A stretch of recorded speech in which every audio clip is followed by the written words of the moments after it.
Les uns veulent que je sois aristocrate, les aristocrates prétendent que je suis démocrate. Je me trouve réduite comme ce pauvre agonisant à qui un prêtre rigoureux demandait à son dernier soupir « Êtes-vous moliniste ou janséniste ?» Hélas, répondit le pauvre moribond, « Je suis ébéniste. » Homme, es-tu capable d'être juste? C'est une femme qui t'en fait la question. Dis-moi, qui t'a donné le souverain empire d'opprimer mon sexe? Ta force, tes talents. De Paris au Pérou, du Japon à Rome, le plus sot animal, à mon avis, c'est l'homme. Oh, femme, femme, quand cesserez-vous d'être aveugle? Quels sont les avantages que vous avez recueillis dans la Révolution? Un mépris plus marqué. Ce sexe, autrefois méprisable et respecté, est, depuis la Révolution, respectable et méprisé.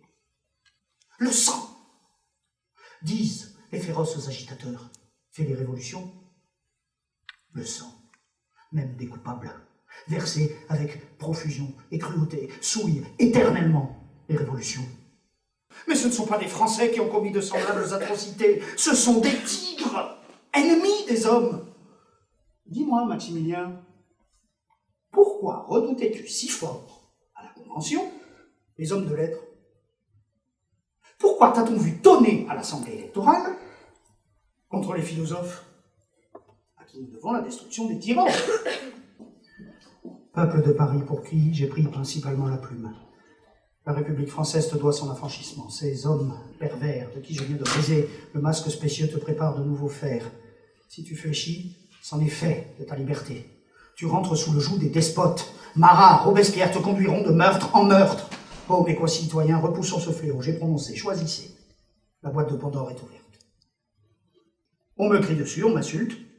Puis, un individu voyant mon impassibilité, me saisit par la robe, m'en serre par la tête, fait voltiger ma cornette, m'attrape par les cheveux, puis, de l'autre main, lève son sabre qu'il place juste sous ma gorge et... À 24 sous, la tête de Madame de Gouges! À 24 sous! Une fois, deux fois! Personne ne parle? Et cette fois-là, non sans une peur effroyable, je me tirais d'un fort mauvais pas. Et après cette terrible aventure, je publiai une affiche intitulée « Mon dernier mot à mes chers amis » dans lequel j'annonçais mon désir de cesser tout activisme politique. Au matin du lundi 21 janvier 1793, à 10h22, la tête de Louis le Dernier roula sous l'échafaud. Oh, lasse de toutes ces violences, je me rendis en Touraine, où résidait mon fils Pierre, sa compagne et leurs enfants, et me promenant dans la campagne, je fus séduite par une charmante petite maison, le Clos Figuier. Je décidai de l'acheter pour m'y installer au cas où à Paris les choses devaient mal tourner. Je fus arrêté et traîné à la mairie. À ma vue, l'administrateur du comité de salut public, le sage, le républicain, l'impassible magistrat Marino se transforma en lion rugissant, en tigre déchaîné. Après 3 heures d'attente fébrile dans une foule compacte, il dit en inquisiteur à ses sbires « Conduisez madame au secret, que personne au monde ne puisse lui parler. » Je fus enfermé dans une mansarde de 6 pieds de long sur 4 de large, pour me laisser dans la gêne la plus dure, avec juste un vieux matelas couvert de vermine posé sur un lit. Nuit et jour, un gendarme ne me quittait pas des yeux. 20 fois, la même chemise que j'avais trempée de mes sueurs se ressécha sur mon corps. Oh, la mauvaise foi, la partialité du juge qui m'interrogeait était facile à deviner. Vous n'aimez pas les Jacobins et ils n'ont pas le droit de vous aimer non plus. Je savais d'avance devoir les flatter pour être absoute, mais celui qui n'a rien à se reprocher n'a rien à craindre. Je les défiais. On trouve communément des hommes de votre espèce. Mais apprenez qu'il faut des siècles pour produire des femmes comme moi. Ils me menacèrent du tribunal révolutionnaire. C'est là où je vous attends. C'est ici que les juges décidèrent de leur âme abjecte de me transférer à l'abbaye de Saint-Germain-des-Prés, dans une cellule où l'on voyait encore le sang des victimes du 2 septembre 1792 imprimé sur les murs.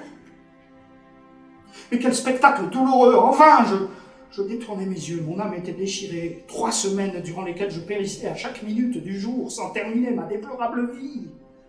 Oh, j'ai du mal à convaincre Fouquier-Tinville de mes bonnes intentions.